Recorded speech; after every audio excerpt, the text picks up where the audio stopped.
Vote দিন নিজেদের জীবনের অভিজ্ঞতা থেকে কি পেলেন আর কি প্রত্যাশা ছিল তা বিশ্লেষণা করে ধর্মনগর ভোট করুন।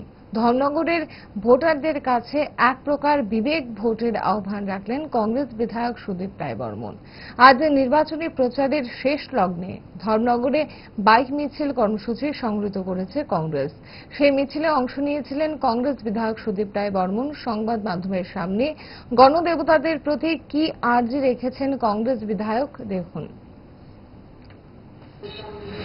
বলবে তো ধর্মনগরের যারা জনগণ রয়েছেন তারা বলবেন।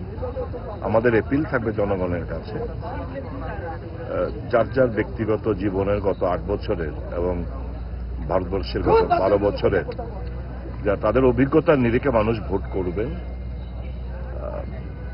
মানুষ সবটাই জানেন, সবটাই বোঝেন। সরকারের পরিবর্তন তো ঘটবে না, কিন্তু অন্তত যারা ভারতীয় জনতা পার্টি করেন তাদের কাছে একটা সুযোগ রয়েছে। বিচ্যুতি হয়েছে ভারতীয় জনতা পার্টির, এটাকে সঠিক দিশা দেখানোর জন্য তারা কংগ্রেসের প্রার্থীর অনুকূলে ভোট করবেন, সেই আবেদন রাখবো।